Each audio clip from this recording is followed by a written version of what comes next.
भरोसे पे ही तो भेजा है। अगर विश्वास ना हो तो फिर परमात्मा भी नहीं है महाराज।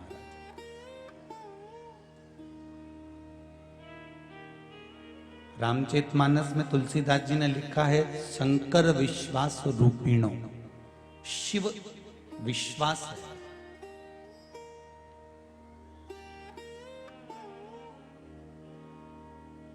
और शिव रूपी विश्वास जिसके भीतर प्रवेश कर जाता है, फिर वो जिंदगी में कभी धोखा नहीं खाता। मेरे भाइयों से, माताओं से, दीदियों से, बहनों से, जीजियों से, कथा प्रागण्य में विराजमान लाखों लाख भक्तों से कल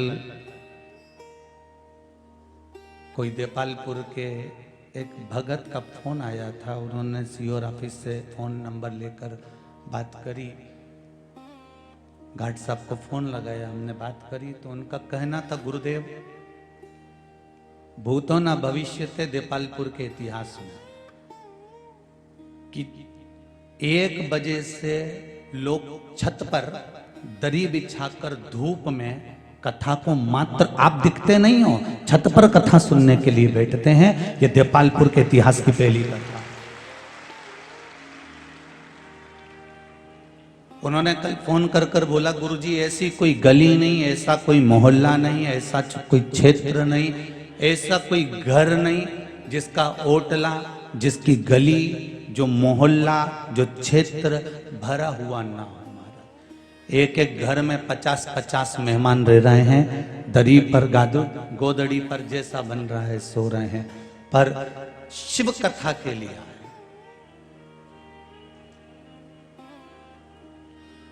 कोई सीहोर वाला महाराज आपके घर पे आकर पीला चावल देने नहीं गया था, और ना मंदिर समिति जाकर आपको कुछ देकर आई थी कि यहाँ पर आना, हम तुमको 200 रुपये देंगे हो और एक लाल कलर की साड़ी। घड़ा उठाना ऐसा कलश यात्रा का, और फिर सब 100-100 रुपये लेके जाना, घड़ा भी तुम अपने घर ही ले जाना।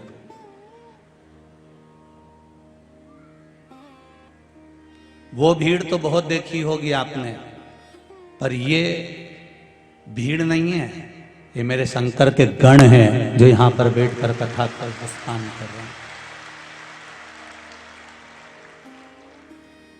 और शिव के गण के साथ में ये वो हिंदू है जो अभी तक सोया था, जाग गया है कि शिव मंदिर में कैसे जाना।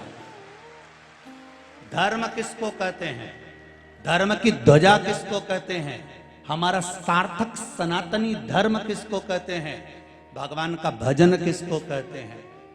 लोग इनको भटका दिए थे। कोई कहता था यहाँ आ जाओ, 4-6 लोग वो कहीं का कोई घूमे, मत नरियल और अगरबत्ती लेके पहुंच गए। फिर कहीं मालूम पड़ा यहाँ पहुंच जाओ, फिर कहीं इधर पहुंच जाओ, कहीं उधर पहुंच जाओ। दुनिया भर में जब ठोकर खा ली, धक्के खा लिए, तब दुनिया के लोगों को मालूम पड़ा कि अंत में कहीं नहीं जाना है।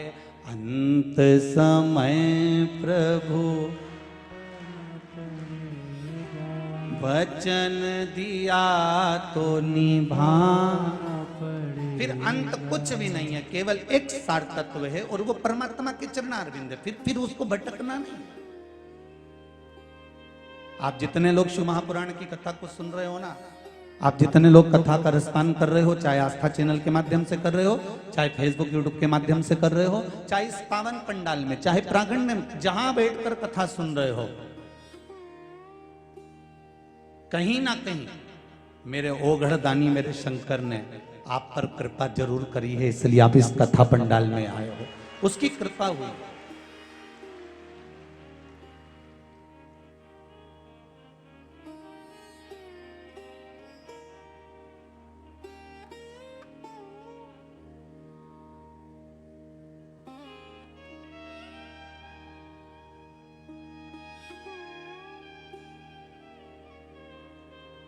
शिव आराधना का जो फल है वो दुनिया में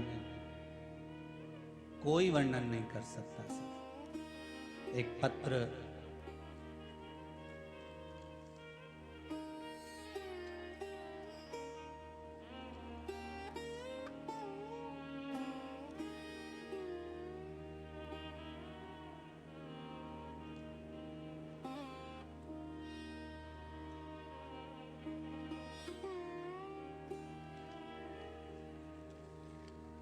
ज्योतिष कार्यालय 18 एकादशी माता मंदिर सखीपुरा इंदौर गेट उज्जैन। पंडित आशीष जी जोशी एकादशी माता मंदिर उज्जैन से ये पत्र है। जहाँ बैठे हों कृपया अपने स्थान पर खड़े हों और दोनों हाथ एक बार हिलाकर अपने पत्र की प्रस्तुति दीजिएगा। कहीं बैठे हों तो हाथ हिला सकते हैं। पंडित आशीष जी जोशी एकादशी माता मंदिर। कहीं बैठे हैं? पीछे कहीं बैठे हो तो हाथ हिलाकर हर हर महादेव जरा जम के चिल्ला देना, आवाज हो जाएगी। पत्र में लिखा है, एकादशी माता मंदिर उज्जैन से हूं, आशीष जोशी, पशुपति व्रत प्रभाव। बड़े भाई के हाथ में 4 जगह पर गांठ के कारण नस ब्लॉक हो चुकी थी। 17 जनवरी 2022 को बड़ोदरा के डॉक्टर को बताया था। उन्होंने कहा एंजियोग्राफी करने की कहा था और हाथ में जहां गांठ थी उनको निकालकर ऑपरेशन करने का बोला था। अंगूठा भी कटना था, ये डॉक्टर बोल चुके थे बड़ौदा का। पशुपति व्रत का प्रमाण क्या है गुरुदेव? मैं खुद ब्राह्मण हूं, पर विश्वास किसको कहते हैं ये पशुपति व्रत ने दिखा दिया। गुरुदेव, एक बार पशुपति व्रत का उपवास प्रारंभ करा, तीसरा सोमवार हुआ था और डॉक्टर को दिखाने के लिए हम गए तो डॉक्टर ने कह दिया कोई एंजियोग्राफी नहीं करना, कोई हाथ नहीं काटना, आपकी गठाने अंदर गल चुकी है और हाथ ठीक हो चुका है। ये पत्र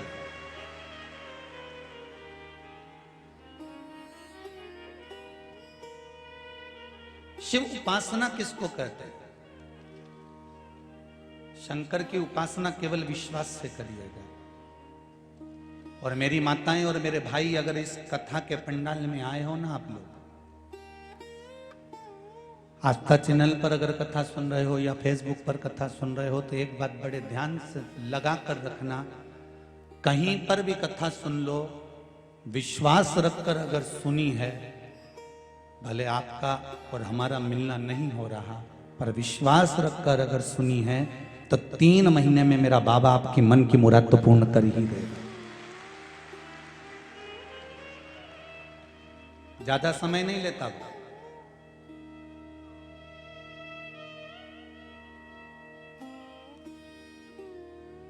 शंभो शरणे पड़ी मांगूं घड़ी रे घड़ी, दुख काटो दया करी ने दर्शन आपो। वो कृपा करता है। भागवत कथा किस किसने सुनी है? जरा हाथ उठाओ। श्रीमद् भागवत जिसने सुनी है, सबने सुनी है? धर लो, वापिस धर लो। भागवत जी में पंडित जी एक प्रसंग सुनाते हैं कि भगवान कृष्ण कालिया नाग को मारने के लिए एक कदम के पेड़ के ऊपर चढ़े और फिर गेंद को लेने के लिए कूद पड़े। बोलो सही है कि गलत है? अरे बोलो तो सही जीजियो, सही है नहीं? हाँ, नहीं कथा कहीं गड़बड़ होनी ना तो तुम तो बिल्कुल बोल दिया करो कि कथा गड़बड़ हो गई, ठीक है? तो महाराज सुधर जाएगा।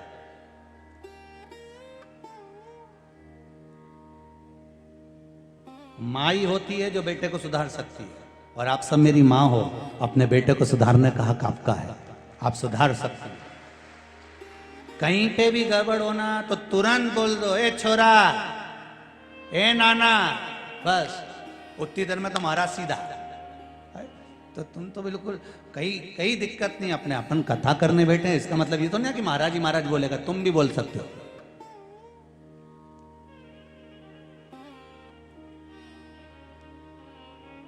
कदम के पेड़ के ऊपर भगवान कृष्ण चढ़ गए और वो गेंद को लेने के लिए कूद पड़े। श्रीमद् भागवत कथा में आता है कि यमुना जी के घाट पर कालिया नाग के विष से यमुना इतनी विषैली हो गई थी कि जितने घाट पर जितने पेड़ थे, जितने वृक्ष लगे थे, वो सारे के सारे सूख चुके थे।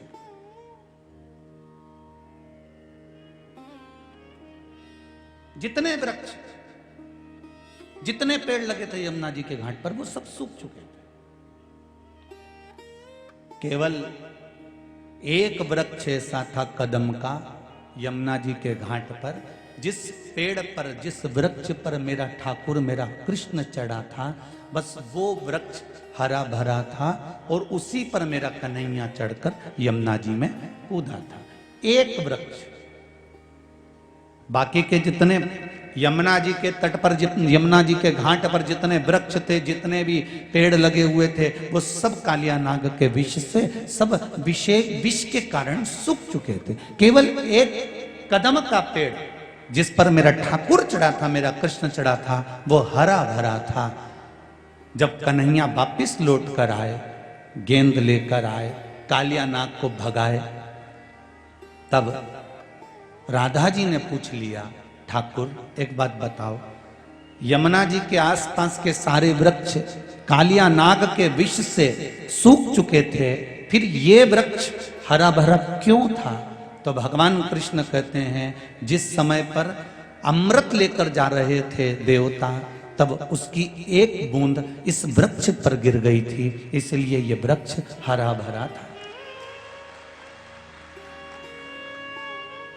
अब ये तो हो गई भागवत कथा।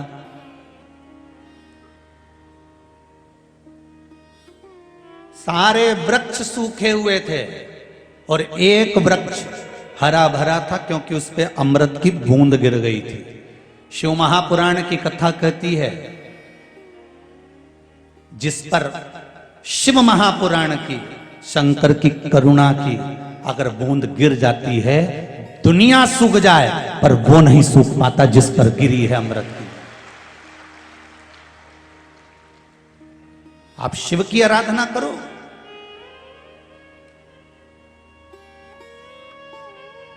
अरे तुम रोज रोज मंदिर जाओगे, पशुपति व्रत करोगे, भगवान की भक्ति करोगे ना, तो पड़ोसियों की भी मुखाग्रविंद की जिब्या सूखने लगेगी। अरे बताओ, इसके यहाँ तो खूब आ रही है माल, इसके यहाँ तो खूब कृपा हो रही है, बताओ बड़ी बड़ी कृपा हो रही, इसकी छोरी तो बताओ, इसके बहू के तो छोरा हो गया, इसके यहाँ तो 8 साल से औलाद नहीं थी, 6 साल से औलाद नहीं थी, इसके यहाँ तो ये बीमारी थी, फिर ठीक कैसे हो गई। अर्थात सारी दुनिया के वृक्ष सूख जाए पर मेरा शिव की आराधना, भगवान का भजन, शंकर का स्मरण, ये सूखने नहीं देगा आपको। आपको हरा की हरा बनाकर रहेगा, ताजा की ताजा बनाकर रहेगा।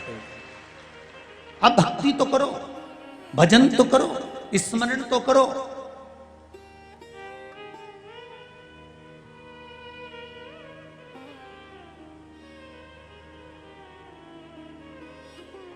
आप भगवान की भक्ति में डूबना प्रारंभ करिए, दुनिया का सारा आनंद आपके पास में पहुंच जाएगा।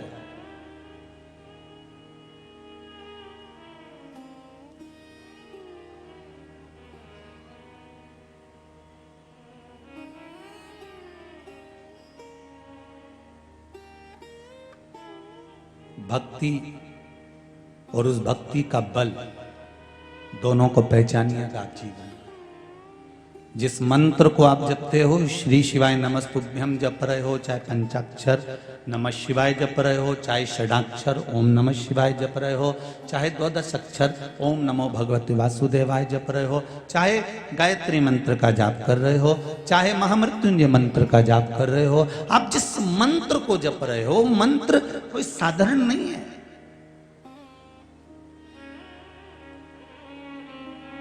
हमारे शास्त्रों ने, हमारे वेदों ने, हमारे पुराणों ने जिन मंत्रों का निर्माण करा है, जिन मंत्रों को हमें दिया है, वो मंत्र साधारण नहीं हो सकते। बस भगवान भोलेनाथ जी से इतनी सी प्रार्थना है, इतनी सी विनती है कि इन मंत्रों को दुनिया के लोग संजो कर रखें।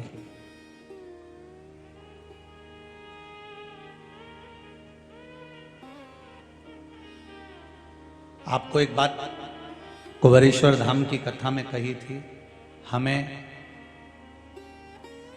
बाबाओं के चक्कर में या महाराजों के चक्कर में नहीं पड़ना, हमें तो एक के चक्कर में पड़ना है, वो है देव अधिदेव महादेव। इसके सिवा में किसी से मतलब नहीं। तुम्हें सियोर वाला महाराज से भी बिल्कुल मतलब नहीं होना चाहिए। तुम्हें तो मतलब होना चाहिए देव अधिदेव महादेव से, जिसके ऊपर तुमने एक लोटा पानी चढ़ाया। जब द्रौपदी का चीर खिंचा रहा था,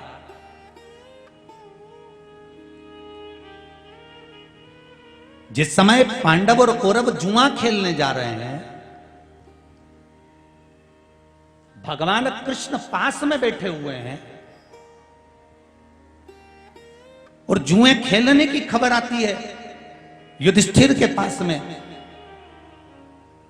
कि जुआ खेलने बुलाया गया है, चौसर खेलने बुलाया गया है। भगवान कृष्ण ने 4 बार पूछा युधिष्ठिर से, युधिष्ठिर तुम पांचों की पांचों भाई बैठकर बात कर रहे हो, कहीं जाने की बात कर रहे हो, कानाफूसी कर रहे हो, मुझे तो बताओ कि बात क्या है, क्या हुआ, मुझे तो बताओ। तब आखिरी तक युधिष्ठिर ने, अर्जुन ने, नकुल ने, सहदेव ने, भीम ने नहीं बताया तो नहीं बताया भगवान कृष्ण। ऐसी गलती तुम मत कर जाना।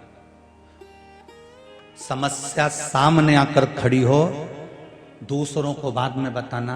पहले तुम्हारे घर में जो भोलेनाथ जी का शिवलिंग रखा हो, भले इतना सा हो, छोटा सा हो, पीतल का हो, पाषाण का हो, चाहे स्फटिक का हो, चाहे मोती का हो, चाहे मट्टी का हो, जिस कंकर को तुम पूज रहे हो शंकर मानकर, तुम जिस शिव की आराधना कर रहे हो, या जिस मंदिर में जाकर तुम एक लोटा पानी चढ़ा रहे हो, तुम्हारे जीवन में जिस दिन समस्या आकर खड़ी हो जाए, तुम पांडवों जैसी गलती मत कर जाना कि उन्होंने कृष्ण पास में था और उसको नहीं बताया, मेरा कन्हैया पास में था और उनको नहीं बताया। वो गलती तुम्हें नहीं करना। तुम्हारे पास जैसे ही समस्या आए, जैसे ही कोई विकट समस्या आकर खड़ी हो जाए, एक लोटा पानी भरना, शंकर के मंदिर चली जाना और पानी चढ़ाते चढ़ाते कह देना ये समस्या उलझ गई,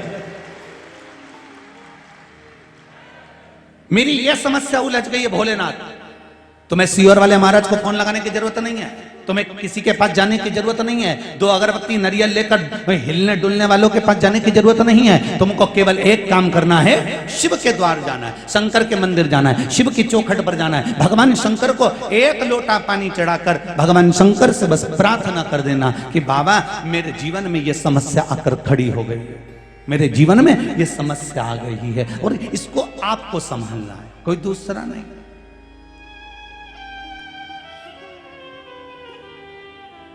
पांडवों ने गलती कर दी और देखो भगवान कृष्ण 4 बार पूछ रहे हैं, बोलो पांडव, ए युधिष्ठिर बोल क्या हो गया?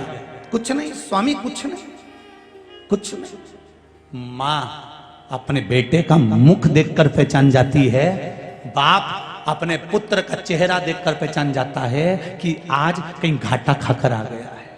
और बाप कहता है छोरा घबराना नहीं हो, मुझे बता क्या बात है। कुछ नहीं पता, बढ़िया। तो फिर तेरे दोस्त का फोन काय को आ रही है बार बार?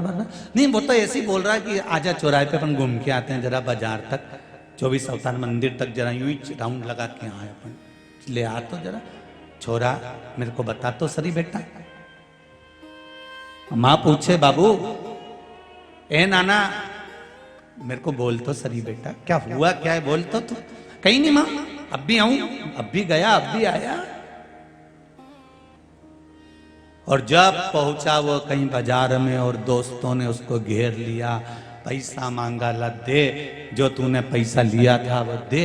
अगर यही बात तू अपने पिता से और माँ से एक बार कहता तो सही। माँ कह देती छोरा ये चेन उतार के ले जा और जा पैसा देकर आ, तू चिंता मत कर, मैं बैठी हूं।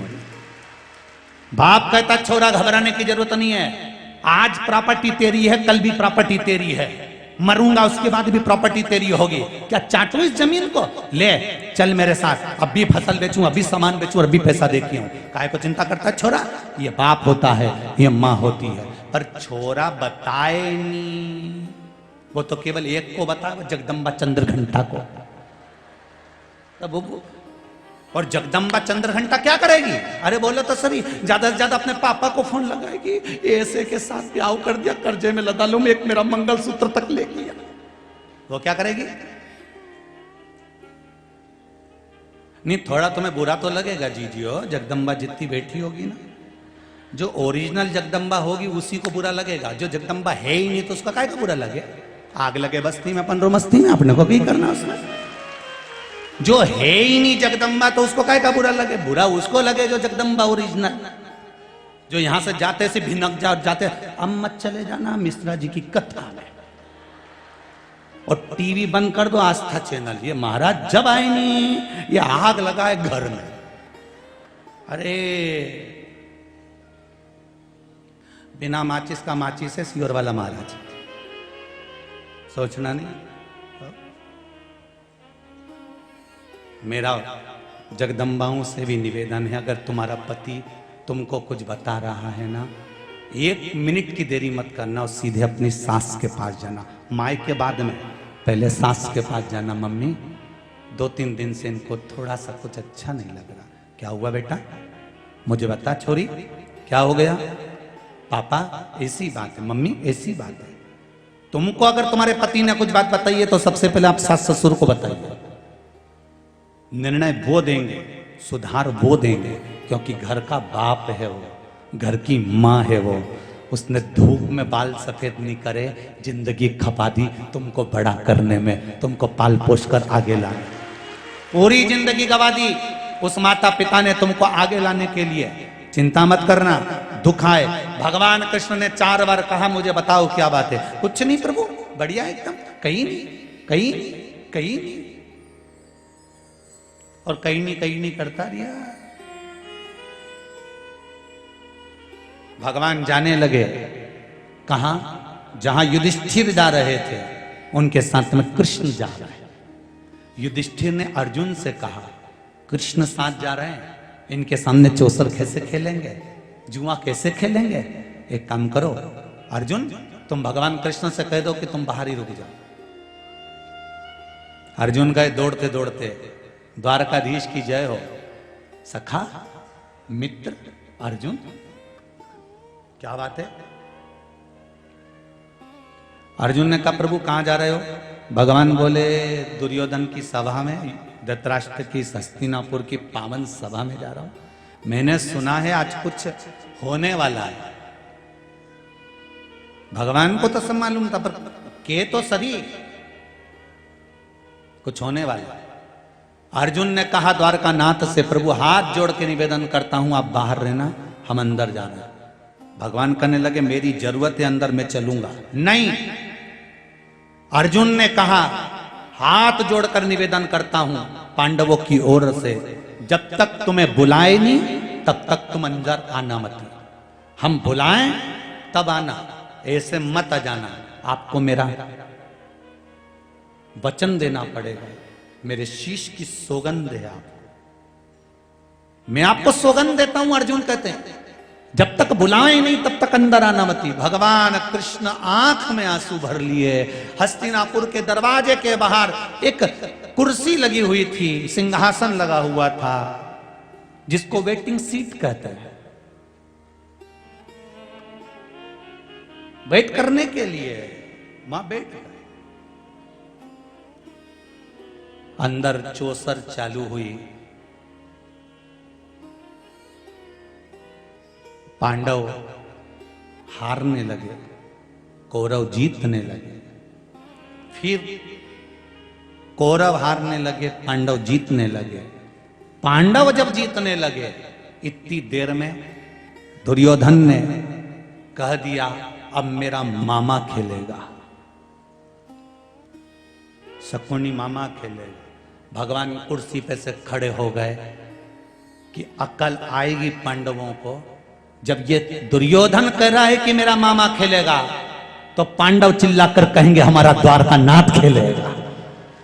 भगवान खड़े हो गए कि अब मेरे पांडव कहेंगे कि अब द्वारकाधीश चौसर खेलने के लिए आएगा, अब मुझे ये बुलाएंगे। पर ये खेल खेल के हार गए, सब कुछ हार गए। द्रौपदी को भी हार गए, तब तक इन्होंने कृष्ण को नहीं बुलाया। कृष्ण आंख से आंसू बहाते रहे, छटपटाते रहे, आवाज तो दे दो मुझको, मैं आ जाऊंगा, तुम बुलाओ तो मुझको, मैं आ जाऊंगा। नहीं आए। तब आखिरी में द्रौपदी का जब चीर खिंचाने लगा और द्रौपदी रोती हुई गुरु द्रोणाचार्य के सामने पहुंची, गुरुदेव आप तो साथ दे दो। भीष्म पितामह ने मना कर दिया कि जैसा खाया अन्न वैसा हो गया, मन मैं नहीं बोल सकता, सबने मना कर दिया। धृतराष्ट्र गांधारी ने भी मना कर दिया, गुरुदेव आपने गुरु मंत्र दिया है, आपकी शिष्या को मैंने गुरु मंत्र लिया है, कम से कम कोई साथ नहीं देता, गुरुदेव आप तो साथ दे दो। तो गुरु द्रोणाचार्य ने कहा, सुन बेटा, मैं तेरा गुरु हूं, मैं भी तेरा साथ नहीं दूंगा। बहुत अच्छे से सुन लेना रही देपालपुर वाली जी हो, सियोर वाला महाराज तुम्हारा साथ नहीं देगा, आज भी लिख के रख लो। जो गुरु द्रोणाचार्य ने कहा था, और कहीं का महाराज तुमसे कहे कि हम बैठे हैं तुम तो जाओ, हम बैठे हैं तुम तो करो ये काम, तो समझ लेना कि दो चार रटेची का काम, समझ लेना कि कहीं ना कहीं गरुण घंटी बजने वाली है।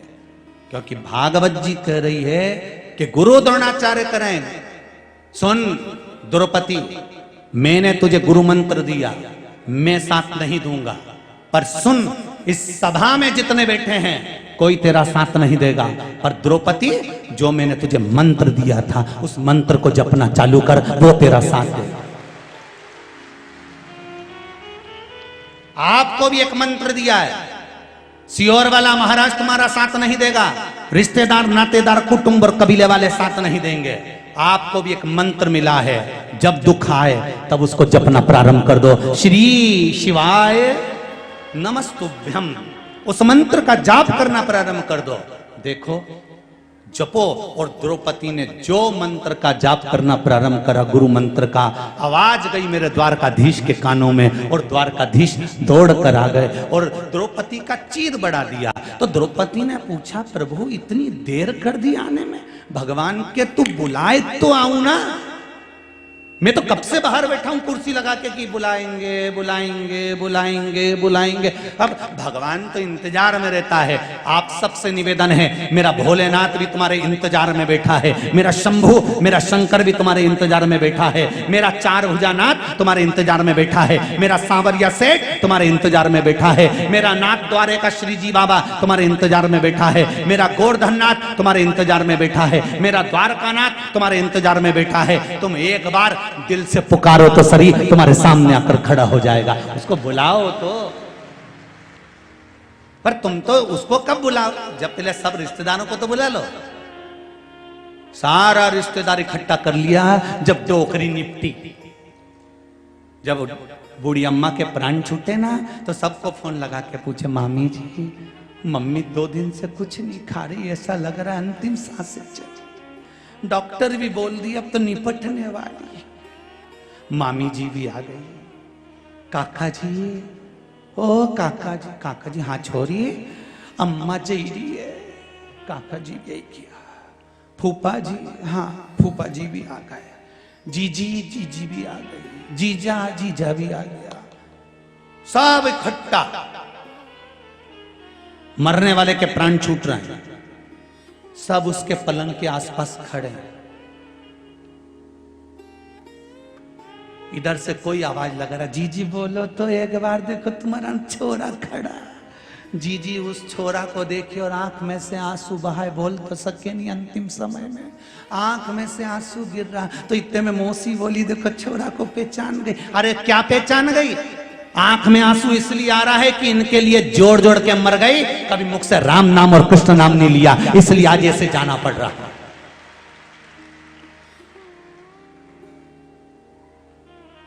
सबको बुलाया।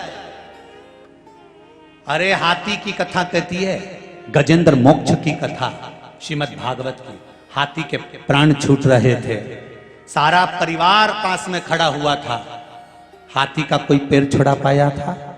अरे बोलो तो, किसी ने छुड़ाया हाथी का पैर? कोई नहीं। फिर हाथी ने विचार कर लिया, ये सब दिखावे का है, सब चोटाओं ने जितना है, सब लुटेरा नंबर 1 का चोटाओं। जिस घर में अपन रहे परिवार में जिसमें रहे, ये सब चोट्टा ही तो है, मरते से ही सब निकाल लेगा चोट्टा सब, आधी रात के ही गायब। और आखिरी में भी नहीं छोड़ेंगे, आग लगाकर आने के बाद में तीसरे दिन फिर पहुंच जाएंगे डंडा लेके, फावड़ा लेके, खारी समेटने नहीं, देखने जाए, देखो कहीं सोना की बाली तो नहीं दी। जब इनके कहीं नहीं मिले तब 2-4 हड्डी उठा के लिए आए और घर पे आके फिर मीटिंग करें, हरिद्वार ले जाएं कि नेमावर ले जाएं कि नर्मदा जी ले जाएं। और अम्मा कहती मर गई छोरा, एक बार मुझे नर्मदा नहवाला, एक बार हरिद्वार ले जा, एक बार इलाहाबाद प्रयागराज ले जा। नहीं ले गया और अब हड्डियों को ले जा रहा, और इतने प्रेम से ले जा रहा, सीट बुक करा ट्रेन की। चाय पिए तो पहले अम्मा को पिलाए, वो 4 हड्डियों को। रोटी खाए तो पहले उनकी पत्तल निकाले और क्या क्या अम्मा खा लो। अम्मा भी मन में सोच रही, जिंदा थी तब नहीं ले गया और अब लोटा में भर के ले जा रहा है। अम्मा ने भी सोच लिया, तू भले मुझे गंगा छोड़िया चाहे गया जी छोड़िया, कहीं नहीं जाऊंगी, यहीं देपालपुर में तेरी छाती पे मुंह डालूंगी, जा जा जा नहीं जाऊंगी, जा। अब सारा महाराजों से पूछती फिर रही, बताओ क्या हो गया? पितृदोष लग गया। तो हम तो अम्मा जी के तो गंगा जी छोड़िया है। नी गई डोकरी, नी गई, आ गई वापस लाए। सबसे निवेदन है, जीते जी माँ बाप का इतना सम्मान कर लो, इतना आदर कर लो कि गंगा नी भी जाए तो भी तर जाए और जीवन तुम्हारा सार्थक हो जाए। मरने के बाद गुलाब जामुन खिलाने से कुछ नहीं होगा। मरने के बाद वो मालवा के संत श्री नागर जी महाराज बड़ी सुंदर लाइन बोले, तेरा तेरा दिन याद करे, क्यों रे नर सुमिरन क्यों करे। और इसके बाद नुक्ति झड़े, क्यों रे नर सुमिरन क्यों। फिर तो कहता बोले, गरम लाओ गरम लाओ। गुलाब जामुन आए तो उंगली का इशारा दे, दो दो तल दे। परसने वाला भी के एक से काम नहीं चले। फिर बियाई जी का मतलब क्या हुआ? फिर सब्जी भी आई नहीं बाल्टी में तो कहता जा तरी तरी तरी तरी, तो वो भी के ऐसी मरी मरी मरी तरी, सब धरा रहे। अरे भाई,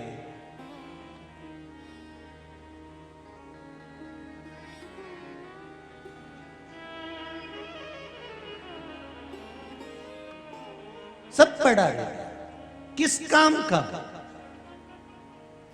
जीते जी सेवा करो माता पिता की, जीते जी आदत करो माता पिता का। घर के जितने बड़े बुजुर्ग बैठे हैं इनका सम्मान करना प्रारंभ कर दो। घर में भले जेठ हो जेठानी हो, जो भी हो, तुम्हारे से छोटे हो चाहे बड़े हो, सबका आदर करना प्रारंभ कर दो, सम्मान करना प्रारंभ कर दो। वाणी में मिठास लेकर आओ। पहले कहते थे वाणी ऐसी, जम के बोलो जरा, वाणी ऐसी बोलिए जो मन का आपा खोए। पर आज के जमाने में वाणी ऐसी बोलिए जो जम के झगड़ा होए, पर उससे मत बोलिए जो तुमसे तगड़ा। आज का उल्टा रिवाज हो गया जी। तुम प्रेम की वाणी बोलो तो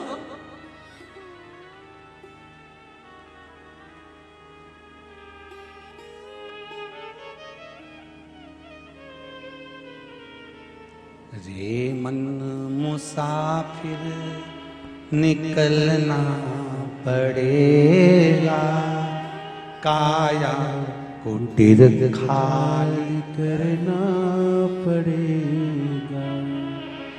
अरे भाड़े के क्वार्टर को तू क्या संभाले, जिस दिन तुझे घर का मालिक निकाले, उसका किराया भी भरना पड़ेगा। काया कुटीर खाली करना पड़ेगा। आएगा नोटिस जमानत न होगी, पल्ले में तेरी कुछ अमानत ना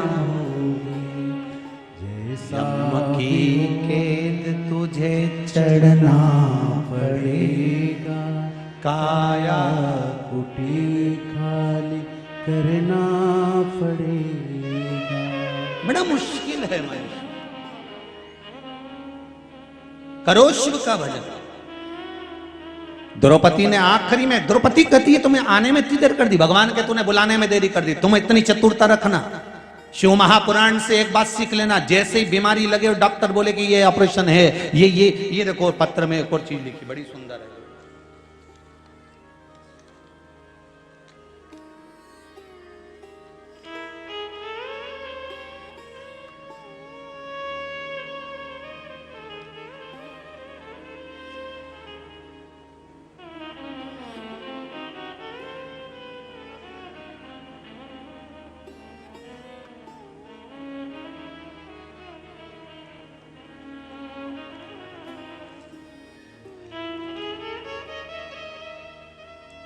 परिनीता वर्मा, महू इंदौर से, कहीं बैठी हो तो हाथ उठा सकती हैं। परिनीता वर्मा, महू इंदौर से, कहीं बैठी हो तो हाथ उठा सकती हैं। हर हर महादेव बोल सकती हैं दोनों हाथ उठाकर। पत्र लिखा है आपने, श्री शिवाय नमस्तुभ्यम। गुरुदेव, 24 अप्रैल 2021 को मेरे पति का स्वर्गवास हो गया। कोरोना बीमारी के कारण वो शांत हो गए। मेरा एक बेटा, 3 बेटियां। इस घटना के बाद मेरा भगवान से विश्वास उठ गया था, ये पत्र में लिखा है। उसके बाद नवंबर माह से हमने शिव महापुराण की कथा श्रवण करना प्रारंभ करी। गुरुदेव, जब नवंबर के महीने से शिव महापुराण की कथा सुनना प्रारंभ करा, शिव भगवान का क्या परचम है, मैं क्या वर्णन करूं गुरुदेव। पशुपति नाथ का व्रत किया था और गुरुदेव एक नौकरी का अप्लाई बहुत पहले कर रखा था। गुरुजी, जब पति चले गए, बच्चे 2 से साथ में रह गए, कौन साथ देता है। भगवान को तो उठाकर मैंने रख दिया, विश्वास समाप्त हो गया। जिसके साथ में ये घटना घटती है, हो जाता है, विश्वास चले जाता है, समाप्त हो जाता है। जब इतनी बड़ी घटना घटेगी तो दुख तो होगा ना। लोग भगवान को भी उठाकर रख देते हैं।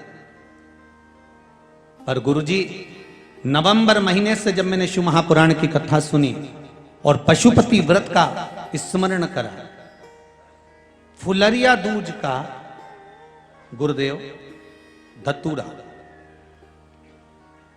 पिछले वर्ष का जो फुलरिया दूज का एक धतूरा था, उस धतूरे पर मैंने फुलरिया दूज पर हल्दी में भिगोकर धतूरा का उपाय किया और प्रतिदिन शंकर भगवान के मंदिर में जल चढ़ाकर चावल 1 दाना समर्पित करना चालू कर दिया।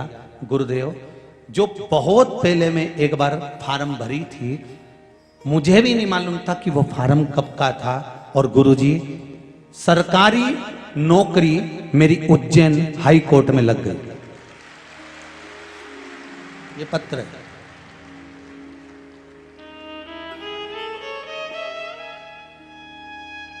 अब जरा ध्यान दें, कौन लगवा रहा है। आज के जमाने में तो नौकरी, वो भी सरकारी, दादा बद्दी वाली जो चप्पल होती है ना, वो में 15 छेकड़ा हो जाए।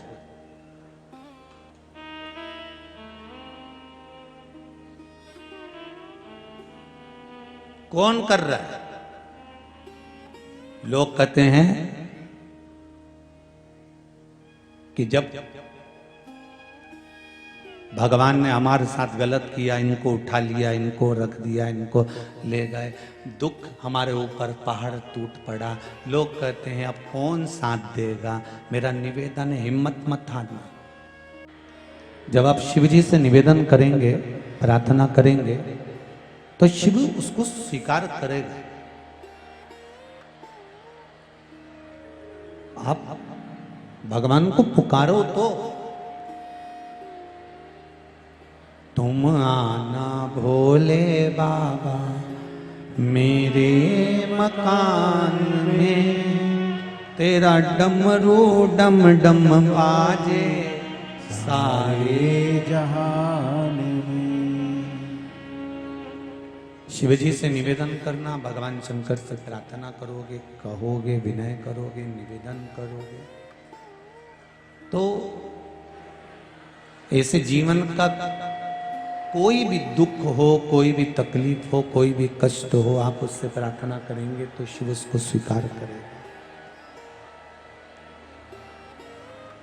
मूल मंत्र का जाप करेंगे, श्री, साथ में बोलेंगे एक बार, अलग से नहीं, श्री शिवाय नमस्तुभ्यम। पहले भी कथा में कहा, ये मंत्र जब जब आए तब अपने हृदय की बात शिव जी से कह देना कि बाबा मैं इसलिए कथा सुन रही हूं, मेरी ये मन की मुराद है, इसको पूरा कर देना। ये मन की मुराद है, इसको पूरा कर देना। साथ में बोलेंगे, श्री शिवाय नमस्तुभ्यम, श्री शिवाय नमस्तुभ्यम, श्री शिवाय नमस्तुभ्यम। भगवान देवाधिदेव महादेव से कहेंगे तो वो स्वीकार करेगा। शिव ओघड़ी है, शिव दयालु है, शिव दातार है, शिव करुणा सागर है, और उसकी करुणा के बिना कुछ नहीं हो सकता।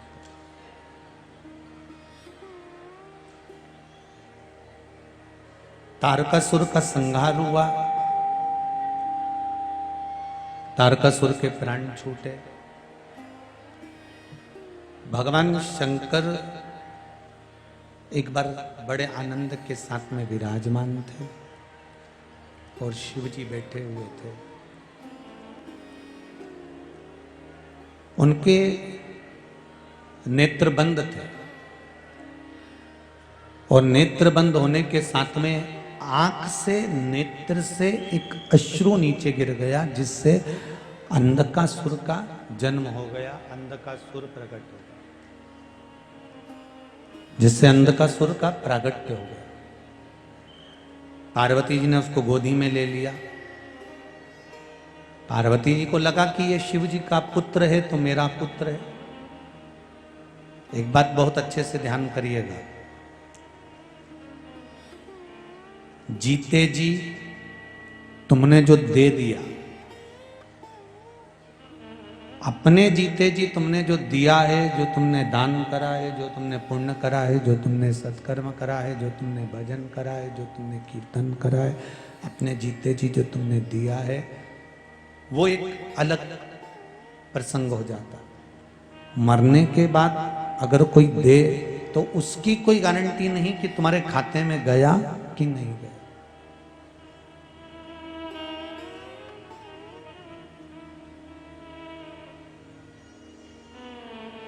आप जीते जी क्या कर रहे हैं?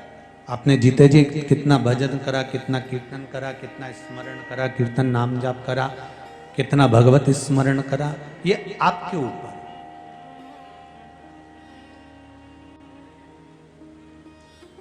अंधकासुर का जो जन्म हुआ है वो नेत्र बंद करने के बाद एक अश्रु नीचे टपक गया था, उससे ये पुत्र का जन्म हुआ जिसका नाम अंधकासुर। शिवजी ने माता पार्वती से कह दिया, पार्वती इस अंधकासुर को ले जाके तुम समुद्र के अंदर डाल दो, इसको समुद्र के अंदर पटक दो। पार्वती जी जाना नहीं चाहती।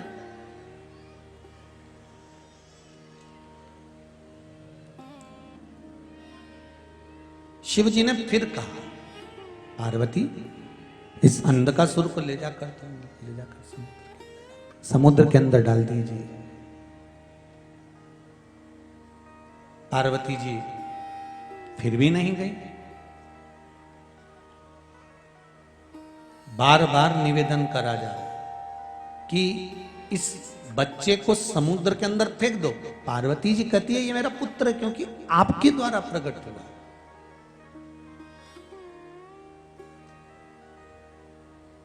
और जो आपके द्वारा प्रकट हुआ है तो वो तो मेरा पुत्र ही हुआ ना। इसको मैं कैसे समुद्र के अंदर डाल सकती हूँ, इसको कैसे समुद्र के अंदर फेंक सकती हूँ। शंकर भगवान ने कहा सुनो पार्वती, ये मेरे नेत्र बंद करने के बाद प्रकटा। अगर नेत्र खुले रहते और तब ये प्रकट होता ना तो मैं इसको रोक लेता, पर ये मेरे नेत्र बंद करने के बाद प्रकटा है, इसलिए इसको ले जाकर आप समुद्र के अंदर डाल दीजिए महाराज। तब पार्वती जी ने उस बालक को ले जाकर समुद्र में फेंक दिया, समुद्र में डाल दिया।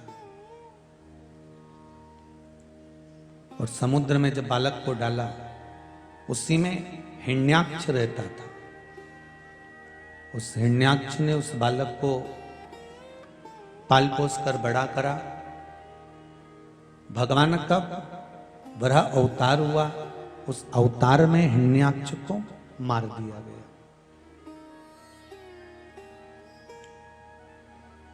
जब हिरण्याक्ष मर गया तब अंधकासुर ने उपद्रव मचाना प्रारंभ करा और उपद्रव मचाते मचाते मचाते मचाते उसने ये धारण कर लिया कि अब मृत्यु लोक में कहीं पर भी अगर कोई देव विराजमान है, मृत्यु लोक में कहीं देवताओं का अगर पूजन हो रहा है, स्मरण हो रहा है, अर्चना हो रही है, मंत्र जाप हो रहा, गला पकड़ रहा है, मंत्र जाप हो रहा हो, स्मरण हो रहा हो, नाम जाप हो रहा हो, तो उससे उसको वंचित कर दिया, उससे उसको हटा दिया।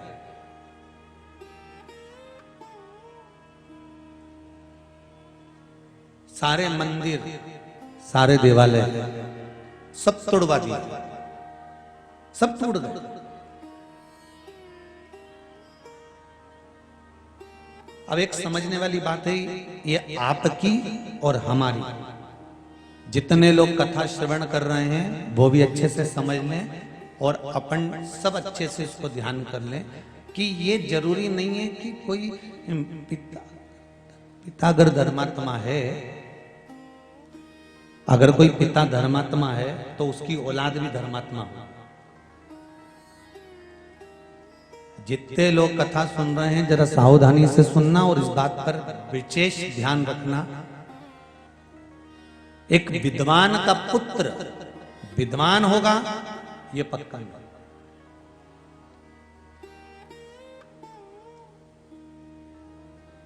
एक धर्मात्मा का पुत्र धर्मात्मा होगा ये पक्का नहीं। एक पुण्यात्मा का पुत्र पुण्यात्मा होगा ये पक्का नहीं। हां, पर एक बात पक्की है, जन्म देने वाली मां यदि धर्मात्मा है तो पुत्र भी धर्मात्मा होगा।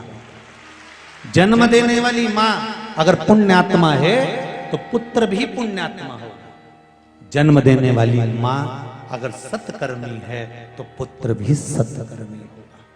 ये माता का गर्भ जो होता है ना, इस गर्भ का जो स्मरण होता है, बस उसी स्मरण का सुख संपूर्ण विश्व को प्राप्त होगा। स्वामी विवेकानंद को जन्म देने वाली भी मां है और राम जी को जन्म देने वाली भी मां है। भगवान कृष्ण को जन्म देने वाली भी मां है। कंस को पैदा करने वाली भी मां है और रावण को पैदा करने वाली भी मां है। बस जिस समय बालक बच्चा माता के गर्भ में होता है उस समय पर उस माता ने कितनी शिव महापुराण की कथा सुनी है ये उसके जन्म के बाद मालूम पड़ता है। कितना भजन किया, कितना स्मरण किया, कितना दान करा, कितना पुण्य करा, कितना सत्कर्म करा, ये उसके जन्म के बाद मालूम पड़ा।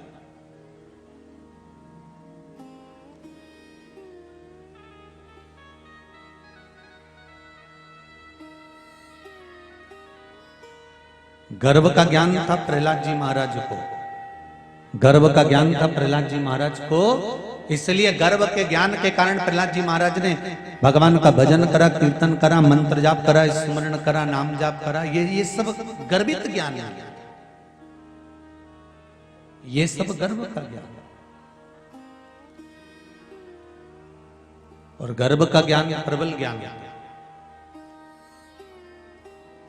हमारे कैसे संस्कार हैं, ये वो कहते हैं ना, एक ससुर मर गया और ससुर मर गया तो 4 बहुएं थी, बड़ी धाड़ धाड़ के रोई, खूब रोई, चारों की चारों रोई। अपने अपने पतियों को फोन लगा दिया, पतियों को बुलाया, तुम्हारे पिताजी मर गए, तुम्हारे पिताजी चले गए, तुम्हारे पिताजी शांत हो गए,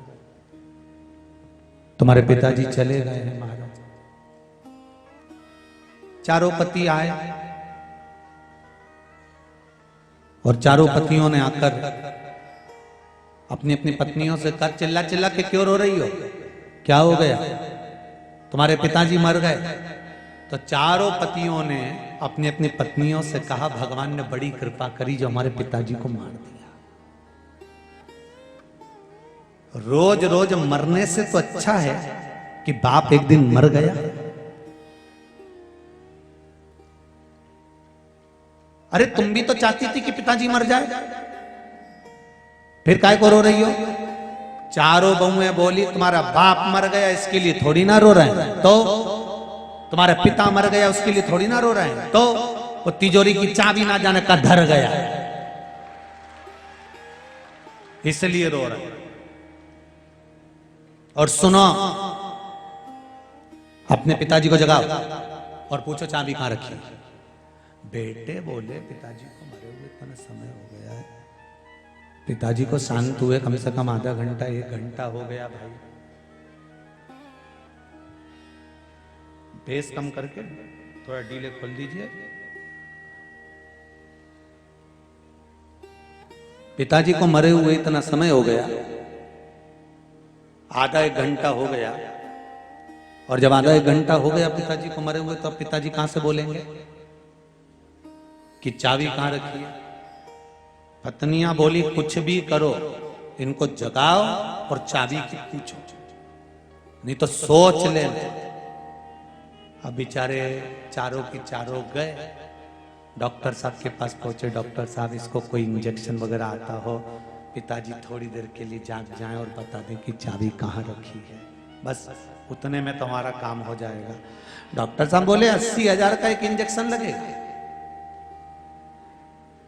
बाबा जी जग जाएंगे, पिताजी जग जाएंगे, तुम सामने खड़े रहना, चाबी का पूछ लेना, वो मर जाएंगे, ज्यादा देर नहीं रुकेंगे, इतना याद रखना। तुम तो लगाओ इंजेक्शन, लाओ 80,000। बहुओं से कहा, लाओ 80,000।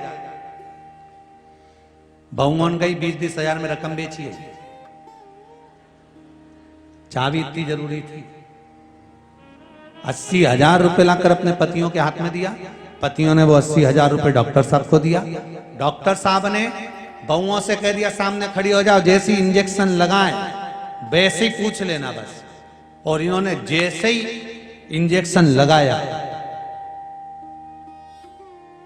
और लगाते से ही पिताजी उठ के बैठे, और बैठते से ही बहू पूछती उससे पहले ससुर ने कह दिया, क्यों री ये पाड़ा के पानी पिलाया कि नहीं पिलाया, और मर गया। वो 80,000 का इंजेक्शन लगाए ना, पाड़ा के पानी पिड़े के मरी गया।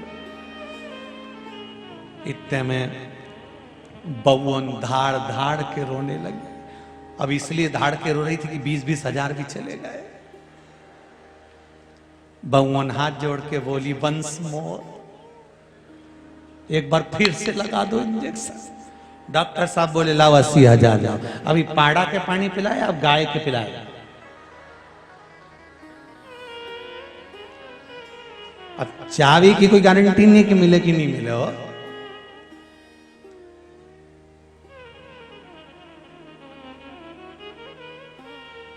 कोई ये जरूरी नहीं है कि आप धर्मात्मा हो तो धर्मात्मा ही होगा। माता जैसी हो, माँ अगर संस्कारित है, माता अगर पुण्यभागी है, माता अगर धर्मात्मा है, पुण्यात्मा है, सत्कर्मी है, भजनावली है, कीर्तनी है, स्मरण करने वाली है, नाम जाप करने वाली, नाम स्मरण में डूबी हुई है, तो संतान भी वैसी ही हो। संतान भी वैसी।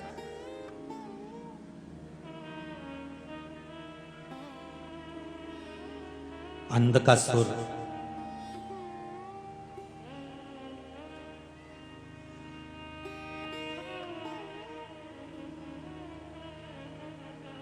अपने दूतों से कहते हैं जाओ अब मुझे विवाह करना है, जो बहुत सुंदर हो, मैं उसी से शादी करूंगा। इसने एक वर मांगा था, अंधकासुर ने तप कर कर भगवान से वर मांगा था कि मुझे वर दीजिए कि मेरे प्राण ना छूटे।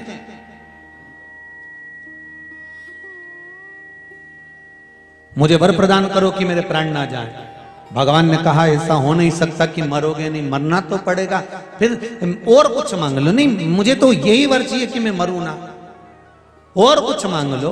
तो अंधकासुर को यह मालूम था कि मेरे कोई ना तो माता है, मेरा ना कोई पिता है। तो अंधकासुर ने वर में मांगा कि मुझे वर दीजिए, और वर भी ऐसा दीजिए कि जिस दिन मैं अपनी माता को गलत दृष्टि से देखूं उसी दिन मेरे प्राण छूटे। जिस दिन मैं अपनी माता को गलत दृष्टि से देखूंगा उस दिन मेरे प्राण छूटे। अब अंधकासुर को यह मालूम था कि ना तो मेरी मां है ना मेरा पिता है। इसने कह दिया जाओ मुझे विवाह करना है, जो सबसे सुंदर हो उसको देख कर आ। तो दूतों ने कह दिया जो सबसे सुंदर थी उसको तो शंकर जी लेकर चले गए। शिव ले गए? कौन? कहा पार्वती।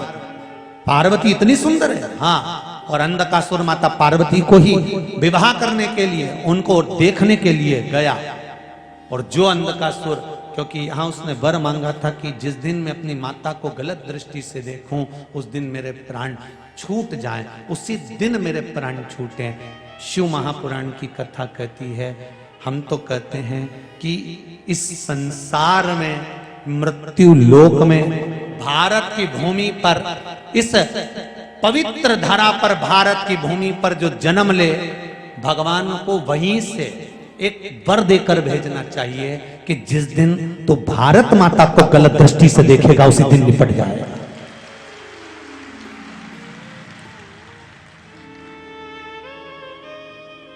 ये वो मां है। हरिचंदन है इस देश की माटी, तपोभूमि हर ग्राम है, हर वाला देवी की प्रतिमा, बच्चा बच्चा राम है। जिसके सैनिक समर भूमि पर गाया करते गीता है, उसी माटी के हल्के नीचे खेली करती सीसा है। कुछ सहज है।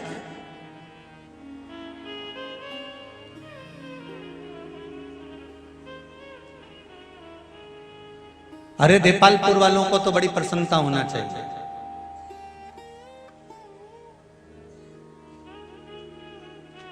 इस संपूर्ण कार्यक्रम को प्रशासन के 600 पुलिस वाले तो चारों तरफ लगे होकर संभाल रहे हैं। पूरा प्रशासन इसको संभालने में लगा है, और उसके साथ कदम से कदम मिलाकर अगर कोई खड़ा है तो आरएसएस, बजरंग दल और हिंदू जागरण मंच के लोग खड़े हो। विश्व हिंदू परिषद, हिंदू समितियां, हिंदू जागरण मंच के जितने सदस्य हों, स्वयं सेवक जितने लगे हुए हैं, बजरंग दल के जितने लोग लगे हुए हैं, किसी ना किसी रूप में इस कार्यक्रम को सफल करने में लगे हुए। और पूरा देपालपुर जितने इस पंडाल में नजर आ रहे हैं उससे दुगने रोड पर है, और जितने रोड पर हैं उससे दुगने लोगों की छतों पर बैठे हुए कथा का रसपान कर। कल जब हम निकल कर जा रहे थे तो बसों का ढेर लगा हुआ था।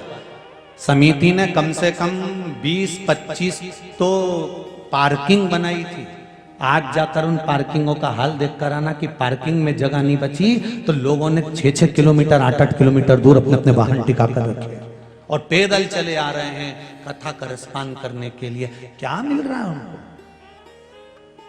क्या मिल रहा है उनको? उनको केवल इतना मिल रहा है कि आज अगर हमारे घर के बेटे, बहू, बच्चे अगर धर्म के प्रति जागृत नहीं हुए तो आने वाला समय हमको नीचे गिरा देगा और बाद में रोना पड़ेगा।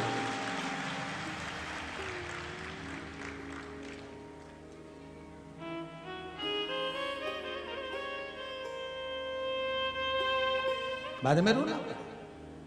इसलिए जागृत हो, जागृत।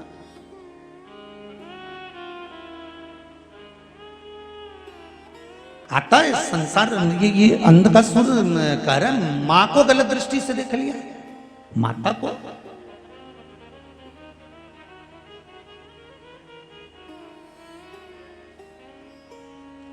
चाहे मां हो चाहे भारत मां हो, इस पर गलत दृष्टि डालने वाले को छोड़ा नहीं जाएगा। बिल्कुल खुले कह दीजिए लोगों को, घर की मां और भारत माता पर गलत दृष्टि डालने वाले को छोड़ा नहीं जाएगा। मां है ये।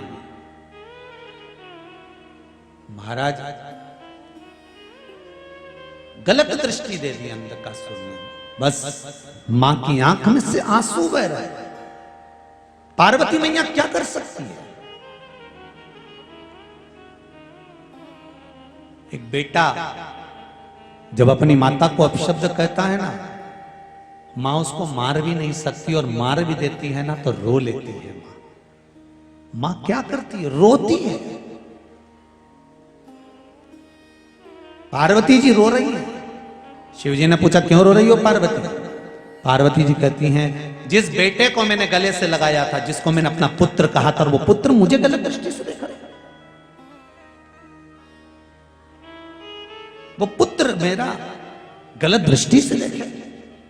एक बात मेरी माताओं से कहना चाहूंगा, अगर घर में बच्चे चिड़चिड़े हों, क्रोध कर रहे हों, घर में बच्चे कहने पर नहीं चल रहे हों, कहीं ना कहीं तुमको ऐसा लग रहा है कि हमारे घर के बच्चे गलत संगत में जा रहे हैं, पढ़ाई में मन नहीं लग रहा, विद्या अध्ययन में मन नहीं लग रहा, कहीं सत्कर्म की ओर इनका मन नहीं लग रहा, तो मेरा निवेदन रहेगा कि कभी अगर मौका मिल जाए तो चंदन घिसकर, लाल चंदन को घिसकर बेलपत्री के वृक्ष पर त्रिपुंड लगाइए, और बेलपत्री के वृक्ष का वही त्रिपुंड लगी हुई उंगली भगवान देवाधिदेव महादेव के मंदिर में जाकर शंकर जी पे त्रिपुंड लगाइए, और लगाने के बाद वही त्रिपुंड की उंगली घर पर जहां बच्चा जिस कक्ष में पढ़ाई करता हो या जहां सोता हो, उस 3 उंगली को उस घर के किसी भी टेबल, अलमारी, किसी भी स्थान पर ले जाकर लगा दीजिए। वो बच्चा कभी गलत संगत की ओर नहीं जा सकता। पर उसमें शिव जी का एक नाम का स्मरण करना है, शंकर जी का एक नाम का स्मरण करना है, जिसका नाम है अवधूतेश्वर। क्या नाम है शिव जी का नाम? अवधूतेश्वर। सब लोग बोलो एक बार प्रेम से, अवधूतेश्वर। फिर से बोलकर देख लीजिए, अवधूतेश्वर, अवधूतेश्वर। शिव जी के इस नाम का स्मरण करना। मान लो अगर संगत कुछ गड़बड़ हो रही है तो उसको सवारा जा सकता है, और सवारने वाला भाई कोई दूसरा नहीं होगा, आपको ही सवारना। एक पत्र किसी ने लिखा है, देखिए।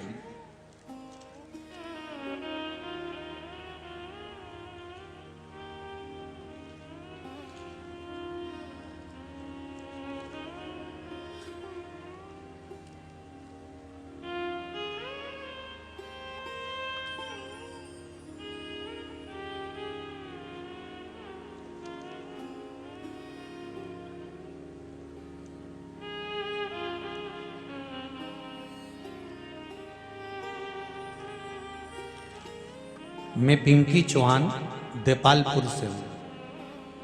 कहीं बेटी हैं पिंकी जी चौहान देपालपुर से?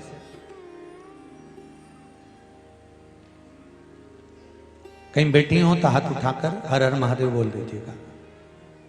अगर कहीं बेटी हो तो आप ही हैं बेटा? श्री शिवाय नमस्ते।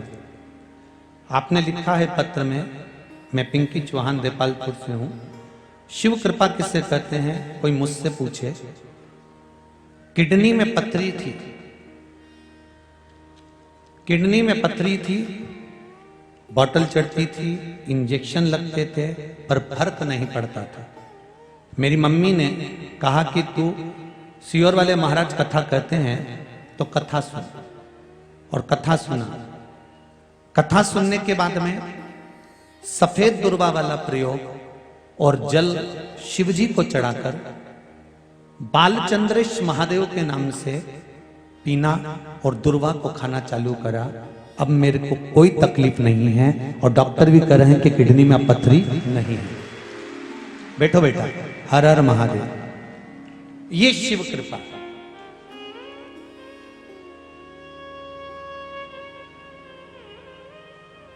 शंकर की करुणा। आपसे भी निवेदन करेंगे, कभी कभी अगर ऐसा योग लगे, तुम्हें ऐसा लगे कि कहीं पत्थरी आ गई है और शरीर को बहुत तकलीफ दे रही है, तो सफेद दुर्वा, जहां पानी वाला स्त्रोत होता है, जहां पानी भरा हुआ होता है, वहां पर एक दुर्वा लगी होती है, सफेद दुर्वा। जैसे हरी दुर्वा होती है ना गणेश जी को चढ़ाने वाली, ऐसी सफेद दुर्वा होती है। वो सफेद दुर्वा बालचंद्रेश महादेव को चंद्रमा पे से घुमाकर शिव जी को समर्पित करना है। उसी को लेकर आकर सुबेरे शिव जी का बालचंद्रेश महादेव नाम लेकर उस दुर्वा को खाना है और शिव जी पर जल चढ़ाकर उसका आचमन करना है। जल बाबा चाहेगा तो कुछ दिन में वो पत्थरी अपने आप कहीं निकल ही जाएगी और आपको तकलीफ नहीं।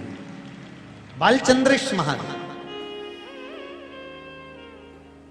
आप शिव की आराधना जो करते हैं, शंकर का जो आराधना करते हैं, शिव स्मरण करते हैं, शंकर का नाम का जाप करते हैं, शिव भक्ति में जो डूबते हैं, उसका एक सुख आनंद करने वाला महाराज। माता पार्वती जी रो रही हैं। शिव जी ने कहा तू क्यों रोती है, तेरे रोने का कारण क्या है, क्यों रो रही है, किस लिए रो रही है? प्रभु, मेरा पुत्र आज मुझे गलत दृष्टि से देख रहा है, इसलिए मुझे रोना आ रहा है। शिव जी ने कहा चिंता मत कर, इसका अंतिम समय आ गया। जब व्यक्ति अगर माता को गलत दृष्टि से देखने लगे तो उसका अंतिम समय आने में देरी नहीं लगती। शिव जी ने उसी समय पर काल भैरव को प्रकट करा और भैरव को प्रकट कर कर उसी समय पर भगवान शंकर ने उस अंधकासुर के प्राणों को हर लिया। भगवान देवाधिदेव महादेव उस स्थान पर खड़े होकर स्वयं काल भैरव को वर प्रदान कर देते हैं। हे भैरव, तो जगत के कल्याण के लिए तेरा प्रागट्य हो, जगत कल्याण के। शिव जी का एक अवतार है, शिव जी का एक रूप है भैरव का।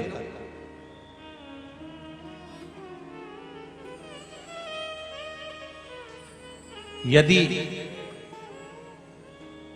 प्रॉपर्टी से जुड़ा हुआ कोई केस चल रहा हो, अदालत में कोई कार्रवाई चल रही हो, कोई अदालत की कार्रवाई चल रही हो और नहीं पूरी हो रही हो, तो भैरव, काल भैरव का स्मरण करना चाहिए।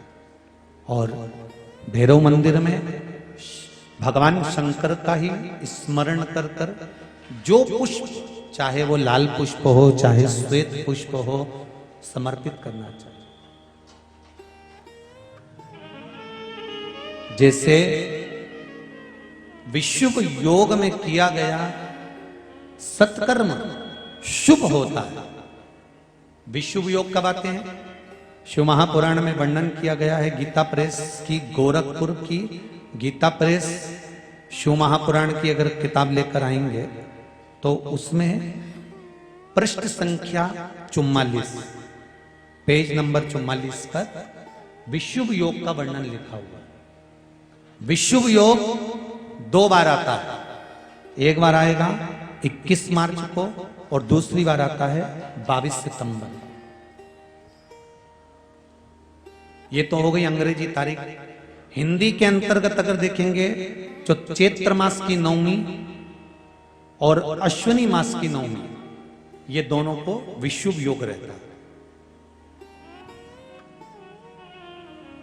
जिस नारी को 14 साल, 15 साल, 20 साल संतान नहीं हुई हो, 18 साल हो गए हों, 12 साल हो गए हों, 10 साल हो गए हों, संतान अगर गोदी में नहीं है तो विशुभ योग के अंतर्गत बेलपत्री के पेड़ के नीचे शंकर जी के शिवलिंग की पूजन कर कर, खीर बनाकर शंकर जी को भोग लगाकर, किसी ब्राह्मणी को उस बेलपत्री के पेड़ के नीचे भोजन कराकर, खीर खिलाकर, उन्हीं से थोड़ा सा खीर का प्रसाद मांगकर, उसी बेलपत्री के पेड़ के नीचे पति पत्नी अगर वो प्रसाद को पा लेते हैं तो उनका गर्व ठहर जाता है। यह भी शुभ योग है।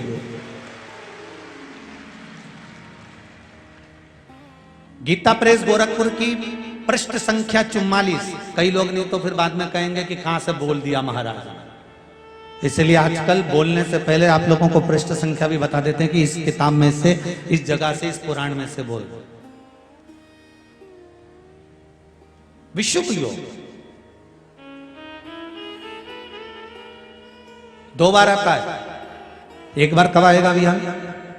जम के बोलो जरा। आज कौन सा मार्च है? आज 13 मार्च है। अभी मार्च के महीने में आएगा। कितनी मार्च को? 21 मार्च को। और फिर आएगा 22 सितंबर। ये भी शुभ योग माना। विद्याध्ययन के लिए भी ये प्रबल होता है महाराज। जिसके शरीर में कहीं सफेद दाग पड़ गए हों या सफेद में कहीं शरीर में चर्म रोग हो गया हो, तो विशुभ योग के दिन का पूजन का भी प्रमाण वर्णन किया गया है। उसको करने के बाद 15 दिन के अंदर वो चमड़ी अपने असली रंग में आने लगती है। वो विशुभ योग के अंतर्गत होता है।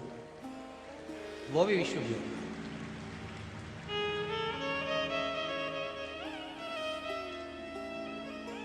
21 मार्च को आए।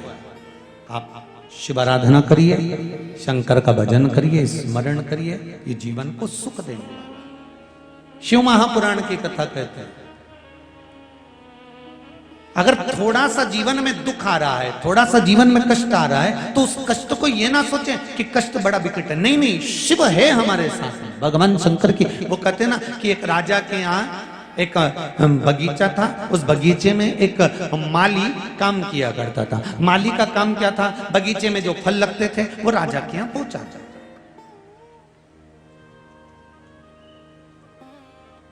जो फल लग रहे हैं वो राजा के दरवाजे पर भेजना।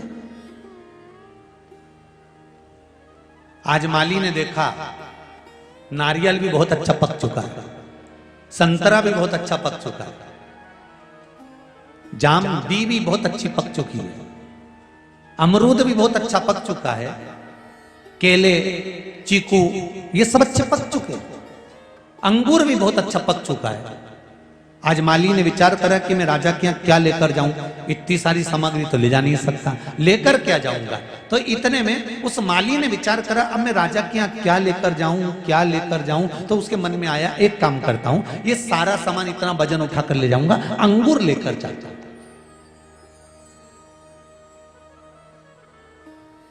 उसने डलिया में भर लिया अंगूर और अंगूर लेकर चला, और वो अंगूर राजा के पास सामने ले जाकर रख दिया। आज राजा बड़ा गुस्से में था, बहुत तेज क्रोध आ रहा था और ना जाने क्यों चिड़चिड़ कर रहा था।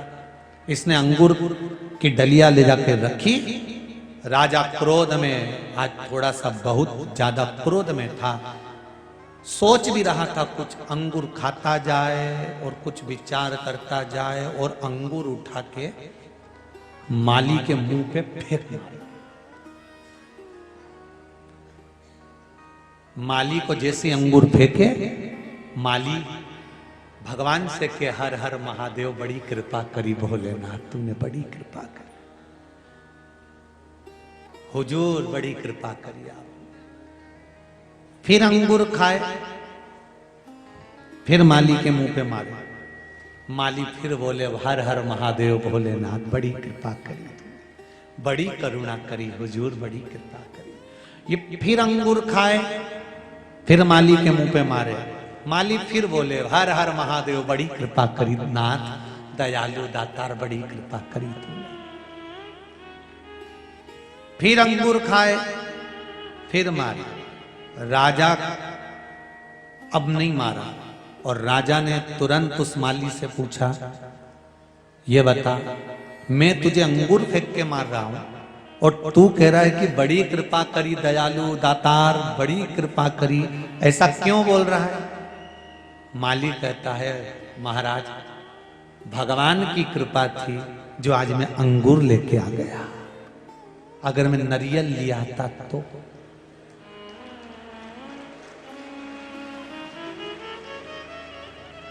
अमरूद लेकर आ जाता तो, पाइनएप्पल लेकर आ जाता या केला लेकर आ जाता तो मेरा तो चोखटा ही बिगड़ जाता, मैं तो मर ही जाता।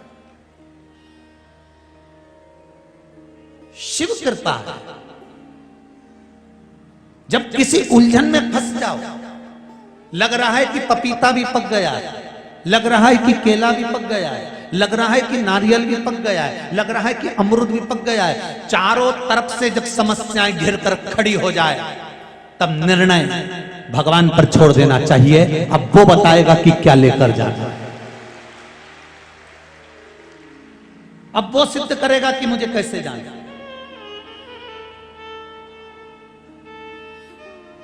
और एक बात बताएं, अपने जीवन में जरूर उतारिएगा, बड़े से बड़े तकलीफ को, रोग को, बीमारी को, दुख को, कष्ट को मेरा शंकर छोटे से अंगूर पे लाकर छोड़ देता है, अगर आपकी भक्ति श्रेष्ठ है तो। आपकी अगर भक्ति श्रेष्ठ है, आपका विश्वास श्रेष्ठ है, आपका भरोसा श्रेष्ठ है, तो बड़े से बड़े दुख को, बड़े से बड़े तकलीफ को, बड़े से बड़े कष्ट को मेरा शिव छोटे से पर लाकर छोड़ देता। जीवन का एक आनंद, जीवन का एक सुख परमात्मा के चरणार में। एक बड़ा सुंदर प्रसंग आता है शिव महापुराण के इस पावन प्रसंग में।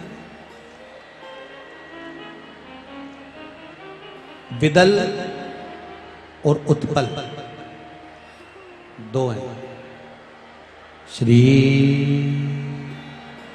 शिवाय सभी लोग कामना करते हुए, बाबा से निवेदन करते हुए, अपने मन की कामना को बोलते हुए साथ में बोलेंगे श्री।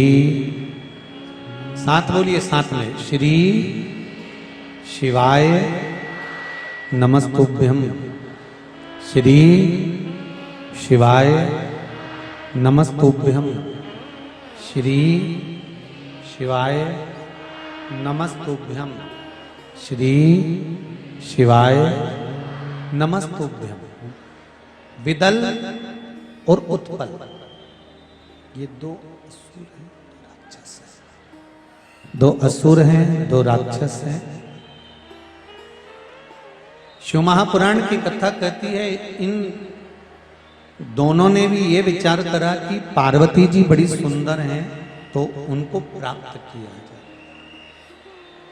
देखिए, एक बात अपने जीवन में उतार कर रखिएगा कि सुंदरता रहे, मना नहीं,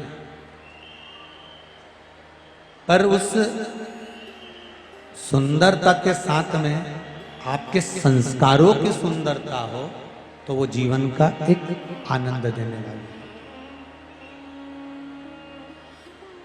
संस्कार की भी सुंदरता हमारे जीवन को एक सुख प्रदान करती है। संस्कार की सुंदरता भी हमारे भीतर होना चाहिए। फिर निवेदन करेंगे, जिस गांव में पानी की कमी होती है वहां की फसल बिगड़ जाती है, और जिस घर में संस्कारों की कमी होती है वहां की नस्ल बिगड़ जाती है।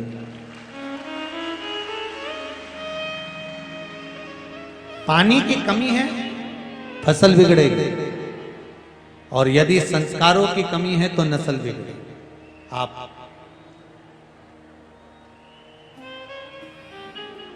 करो भगवान का भजन, भगवान का स्मरण, भगवान का कीर्तन। ये घर की जो माताएं एक लोटा पानी जो शिव जी को चढ़ाती हैं, शंकर भगवान को समर्पित करती हैं, श्री शिवाय नमस्तुभ्यम का जो जाप करती हैं, इसका पुण्य, इसका आनंद घर के बच्चों के खाते में भी तो जाता है। इसका सुख घर के लोगों के भी तो खाते में जाता है। आप उस पुण्य को धारण करें। शंभो शरणे मांगू घड़ी रे दुख काटो दया करी ने दर्शन आपो। विदल और उत्पल ने माता पार्वती मैया अंदर से भोजन बनाकर बाहर आई थी और विदल और उत्पल ने उनको देख लिया, बड़ी सुंदर है। देखकर विदल और उत्पल ने आवाज लगाया, अरियो पार्वती, तुम तो बड़ी सुंदर हो, यहां कहां कैलाश पर रह रही हो? तुम्हें तो हमारे साथ में रहना चाहिए। इतना तो सुनना था। पार्वती जी के नयन में जल भरे। शिव जी ने आकर देखा, तब माता पार्वती और शंकर ने कुंदुक फेंक कर मारा, और वो कुंदुक फेंक कर मारा तो विदल और उत्पल तो शांत हो गए। वो कुंदुक शंकर भगवान के चरणारविंद के पास जाकर रखाता है तो शिव जी का नाम कुंदकेश्वर हो जाता है। क्या नाम पड़ गया? जम के बोलो जरा, कुंदकेश्वर। कुंदुक प्रहार। एक बात बहुत अच्छे से ध्यान करिएगा, अगर आपको लगता है कि थोड़ी सी संपदा की कमी हो रही है, कोई काम नहीं बन रहा, पैसा नहीं आ रहा, या व्यापार नहीं चल रहा, या घर में पैसे नहीं ठहर रहे, या लक्ष्मी का आवक नहीं हो पा रहा है, लक्ष्मी नहीं टिक पा रही, लक्ष्मी नहीं आ पा रही है, लक्ष्मी का प्रभाव कम पड़ पा रहा है, तो एक बेलपत्र जल के पात्र के साथ, बेलपत्र हाथ की हथेली पर, जल का पात्र उस हथेली के ऊपर, घर से ही चारों तरफ भ्रमण कराकर अपने घर के अंदर ही कुंदकेश्वर महादेव का नाम लेकर, जो शिवालय पास में, जो शंकर जी का मंदिर पास में, वहां पर जाकर पहले जल समर्पित कर दें, फिर हाथ में जो बेलपत्र है अपने कार्य का स्मरण कर कर वो बेलपत्र शिव जी पर समर्पित कर दें। वहीं से थोड़ा सा जल झेल कर लेकर आए और घर में उस जल का चारों तरफ छींटा दे दीजिए।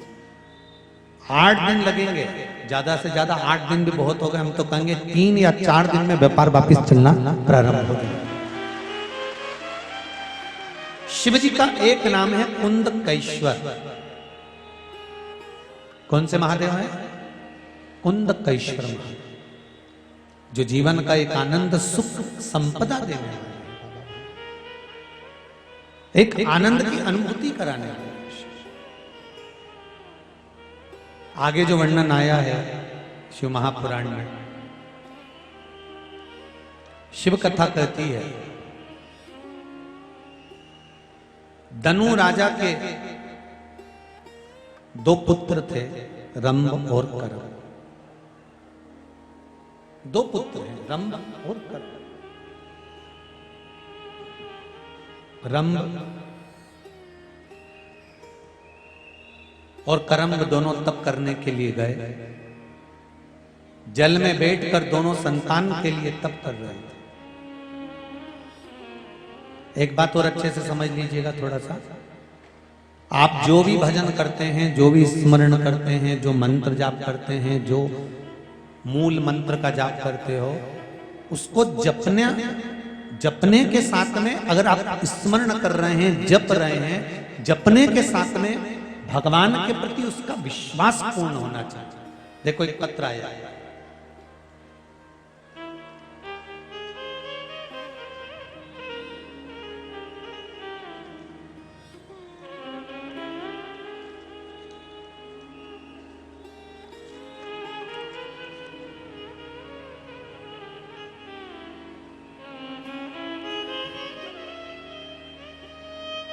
अनीता दिनेश जी राठौर पीतमपुर से हैं। कहीं बैठी हैं? हाथ उठाइएगा अगर कहीं बैठी हो तो। अनीता दिनेश जी राठौर पीतमपुर से हैं। मैं पीतमपुर में 16 साल से रह रही हूं, लेकिन कभी शिव के प्रति मेरे में इतनी जागरूकता नहीं है। जनवरी 2021 से मैंने शिव महापुराण की कथा श्रवण करना प्रारंभ करी और बाबा देवाधिदेव महादेव की कथा। कई लोग कहते हैं कि शिव जी की कथा सुनो, कथा सुनो, कथा सुनो। तो मैंने सुना और मैंने कथाओं में सुना कि ये करने से उस फल की प्राप्ति होती है। मैंने प्रैक्टिकल करने का भी प्रयास किया। उसमें मेरी भी गलती है, इस पत्र में लिख रही हैं कि मैंने परीक्षा ली, पर परीक्षा पास हो जाऊंगी ये नहीं सोचा था। गुरुजी, बाबा का चमत्कार क्या है। एक बार मैंने शंकर भगवान से विनती करी कि मेरी मम्मी बीपी की गोली खाती है, क्या वो छूट सकती है। मैंने बाबा पर जल चढ़ाया और शिव जी ने ऐसी कृपा करी कि मेरी मम्मी की बीपी की गोली छूट गई और मेरी मम्मी ठीक हो गई। बहन ने दूसरी बात लिखी है, जब यह बात पूरी हो गई तब मेरे काका ससुर को ब्लड कैंसर हो गया और शिव महापुराण की कथा मैंने सुनी थी तो मैंने सोचा जब भगवान ये काम कर सकता है तो ये भी कर सकता है। ब्लड कैंसर हो गया। काका ससुर को हर 15 दिन में खून की 2 या 3 बोतल लगती थी। गुरुदेव देवाधिदेव महादेव की कृपा किसको कहते हैं। आपने जो बेलपत्री और पानी वाला उपाय बताया था उसको करना प्रारंभ करा और वो पानी काका ससुर को पिलाना प्रारंभ करा। अब उनका कैंसर ठीक हो गया है, खून लगना भी बंद हो गया है और अब वो नीचे लिख रही हैं, गुरुदेव अब वो काम पर भी जाने लगे और पूरा काम करते हैं, अब उनको कैंसर नहीं है। ये शिव कृपा, ये शंकर। कुछ बोलना चाहती हो? माइक दो बाबू।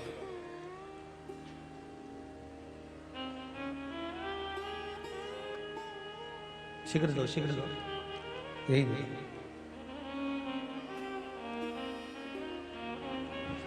रोइए मत, बोलो। इतनी हिम्मत करिए ना बोलने की तो अच्छे से बोलो और प्रसन्न होकर बोलो, रोने से बोलिए। श्री शिवाय नमस्तुभ्यम पंडित जी। श्री शिवाय नमस्तुभ्यम। बाबू कहाँ से आई हो? जी पंडित जी, मैं देवास से आई हूँ। बोलिए।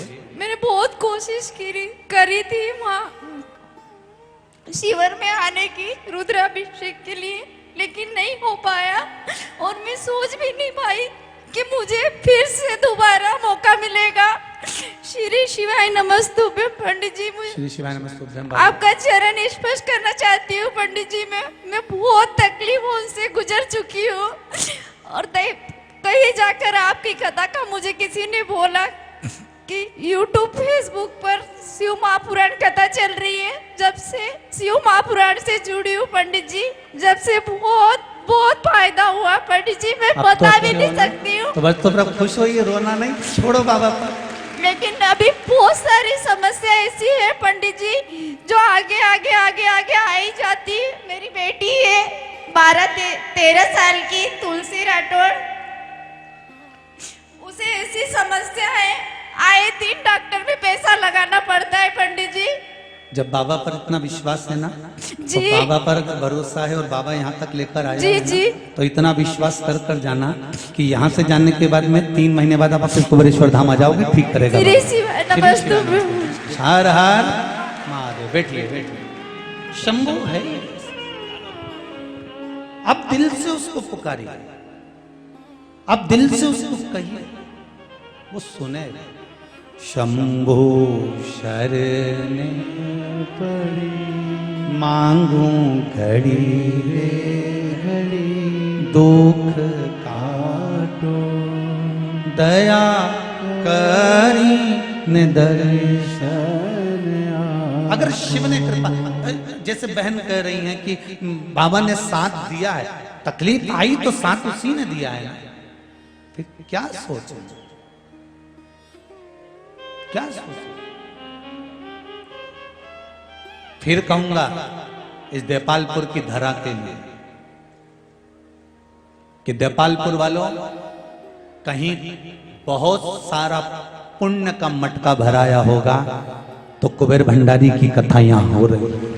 उसकी कृपा।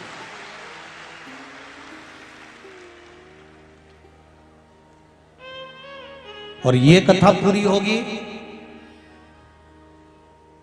बीच में 5-6 दिन का गैप रहेगा। 24 तारीख से 30 तारीख तक शिव महापुराण की कथा फिर छत्तीसगढ़ की पावन धरा पर प्रारंभ होने जा रही है। छत्तीसगढ़ की पावन धरा 24 मार्च से 30 मार्च तक एक छोटा सा गांव छत्तीसगढ़ का हलकोसा, छुरिया, जिला राजनांदगांव, छत्तीसगढ़ में कथा होगी, जिसका प्रसारण टीवी पर 2 बजे से 5 बजे तक आएगा। तो सारे धान के कटोरे वाले तैयार हो जाओ। छत्तीसगढ़िया, उनकी भाषा में कहते हैं छत्तीसगढ़िया सबसे बढ़िया। तो सब धान के कटोरे वाले तैयार हो जाओ। हलकोसा में 2 बजे से 5 बजे तक छत्तीसगढ़ की पावन धरा पर शिव महापुराण की कथा श्रवण करने का फिर आनंद प्राप्त हो। 24 से 30 मार्च तक तो देवाधिदेव महादेव जो कृपा कर रहे हैं, हम कह रहे हैं, फिर बोल रहे हैं कि देपालपुर वालों की बड़े बड़े भाग्य, और भाग्य के साथ में एक प्रबल भाग्य ये भी और जुड़ गया। 24 अवतार मंदिर में 11 रुद्र मंदिरों का निर्माण हो रहा है। आपका सहयोग, आपका समर्पण, आपका आनंद जो मिल रहा है मंदिर के निर्माण के लिए, वो जीवन की एक सार्थकता। महाराज रंभ और करम ये दोनों तप करने गए, पर करम्ब को मगर ने खा लिया। रंभ ने विचार करा, मगर खा गया। अब उसने जो तप करा वो तप पृथ्वी पर करा, अग्नि जलाकर। तब उसको वर मिला कि तुम जब तप कर कर उठ के जाओगे, जिसको भी प्रेम से देख लोगे, उसी से तुम्हारी संतान जन्म लेगी। रंभ जब तप करके उठकर जाने लगा, रंभ जब तप कर कर जाता है, उठकर जब जाने लगा, तब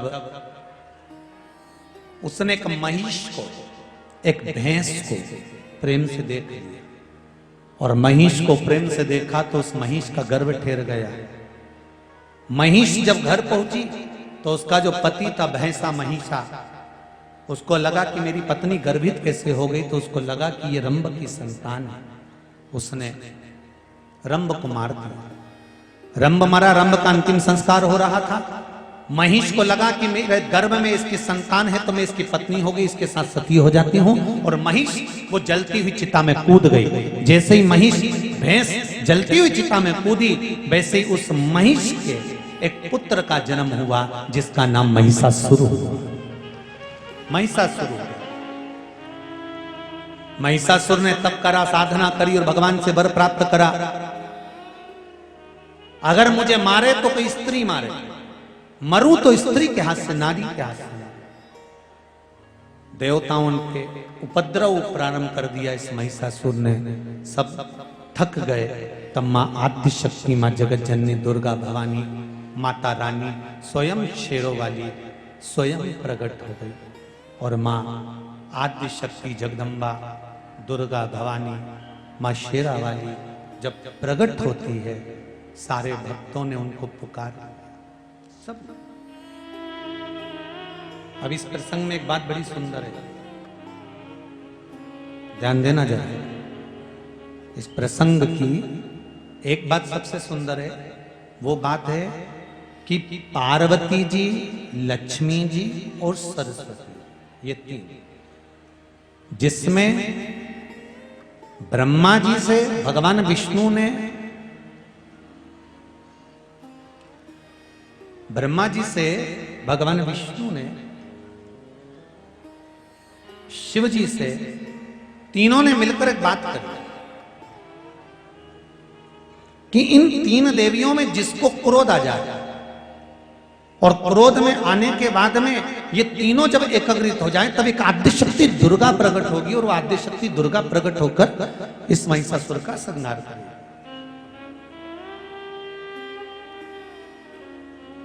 अब माता सरस्वती को तो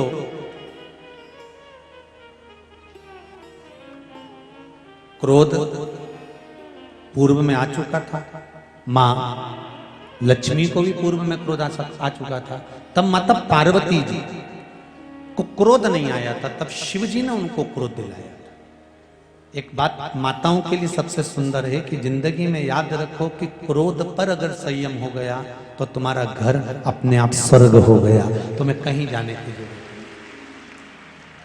खींचा और उस क्रोध पर संयम करा, पर माता को क्रोध दिलाया और मां आद्य शक्ति प्रकट हुई और मां टूट पड़ी उस महिषासुर पर। महिषासुर का संहार करा, देवताओं ने पुष्पों की वृष्टि करी, गंधर्व गान करे, अप्सरा नृत्य करी, चारों तरफ सुख समाहित हुआ। देवाधिदेव महादेव की ये पावन आनंदमय लीलाओं का जो स्मरण कराया, शिव महापुराण की कथा जो अपन सब श्रवण कर रहे हैं देवाधिदेव महादेव की कृपा से, आज कथा का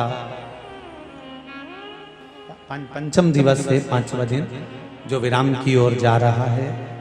बाबा देवाधिदेव महादेव ओगड़दानी शिव, आप जिस भाव से, जिस हृदय चित्त से, जिस आनंद के साथ शिव महापुराण की कथा का रसास्वादन कर रहे हो, बाबा देवाधिदेव महादेव आप सबकी मनोकामना पूर्ण करे। 5वें दिन की कथा यहाँ विराम की ओर ले रही है।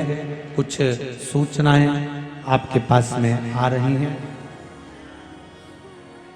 और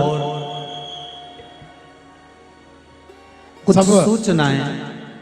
सब बैठे रहिए अपने स्थान पर, जब तक गुरुदेव बैठे रहिए, सबसे निवेदन है। हाँ, कहना चाहती हैं? एक गुड़िया है, गुरुदेव ये मिलने के लिए आई है, माइक दो जल्दी। अकेली आई है, दोनों आंख से दिखता नहीं है। सब बैठ जाइए अपने स्थान पर,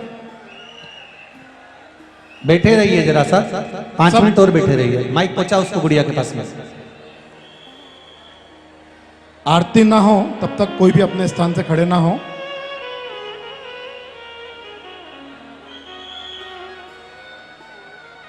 सभी बैठे रहें। माइक दो उसको, बेटी को। हाँ दे दीजिए। श्री शिवाय नमस्तुभ्यम बेटा। बाबू श्री शिवाय नमस्तुभ्यम।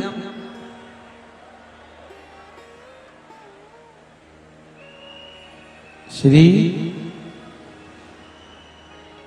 माइक चालू करिए।